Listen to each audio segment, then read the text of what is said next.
सुनिए, ये प्याज कितने रुपए किलो? मैडम 60 रुपए किलो। मैडम आपको याद है आप एक हफ्ते पहले यहाँ पे सब्जी लेने आई थी, आपके साथ कोई लेडीज भी थी। आपने तो पैसे दिए थे लेकिन उन्होंने सब्जी उधार ली थी। अब हम फोन कर रहे हैं तो फोन स्विच ऑफ आ रहा है। आप सुनीता की बात कर रहे हैं क्या?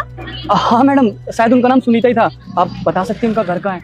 हाँ, मेरे घर के पास ही 4 घर छोड़ के रहती है। क्यों, क्या हुआ? क्या बताएं मैडम, पहले तो वो सब्जी के पैसे दे के जाती थी, लेकिन 3 महीने से हम उन्हें सब्जी उधार दे रहे थे और अब पैसों के लिए कॉल करते हैं तो कभी तो फोन लगता है तो फोन नहीं उठाते और कभी फोन स्विच ऑफ बताता है। अगर आप हमें उनका घर बता देंगी तो बड़ी मेहरबानी होगी आपकी। ओ भाई 3 महीने हो गए सब्जी उधार लेते हुए, अब तो फोन स्विच ऑफ जाएगा ही। अभी तक तो कोई दूसरा ठिकाना ढूंढ भी लिया होगा मैम ने उधार लेने के लिए। आप सही बोल रहे हो, आजकल के टाइम पे किसी पे भरोसा करने लायक नहीं है। चंद पैसों के लिए लोग फोन उठाना बंद कर देते हैं और वो ये भी नहीं देखते कि वो किसी गरीब का हक मार रहे हैं। इसीलिए तो कहते हैं भैया आज के टाइम में ना कोई भरोसे लायक नहीं है। क्या जानते हैं आप उसके बारे में?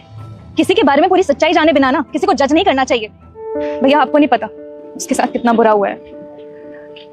उसके पति का एक्सीडेंट हो गया, पता नहीं उसका घर कैसे चल रहा है। उसके 3 छोटे छोटे बच्चे भी हैं। सिर्फ आपसे ही नहीं, न जाने कितने लोगों से उसने उधार लेके अपना घर चलाया है। रिश्तेदारों ने भी हाथ पीछे कर लिया। अब पता नहीं वो कैसे अपना घर चला रही है। तो भगवान ही मालिक है उसका। आप ये कर दीजिए। घर कहाँ है उनका?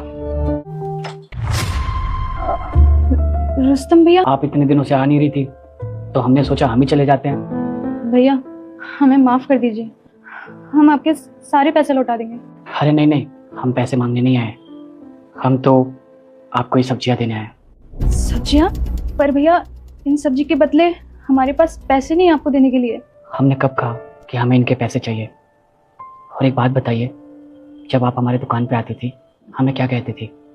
भैया, तो एक भाई का फर्ज होता है ना कि अपनी बहन की मदद करे।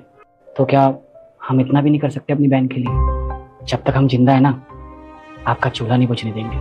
और हाँ, हम आप पे कोई एहसान नहीं कर रहे। पिछले जन्म का कोई कर्ज रह गया होगा हम पे जो इस जन्म में चुका रहे हैं। आप रोते हुए बिल्कुल भी अच्छी नहीं लगती, आप हंसते हुए अच्छी लगती हैं। और ये ले लीजिए, वरना हमें लगेगा कि आप हमें भाई सिर्फ बोलती हैं, दिल से नहीं मानती।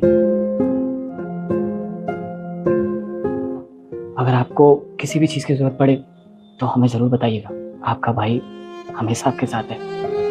चलते हैं। जब सारा रास्ता बंद हो जाता है तो ऊपर वाला कोई ना कोई फरिश्ता जरूर भेजता है, तो हमेशा दूसरों की मदद करनी चाहिए।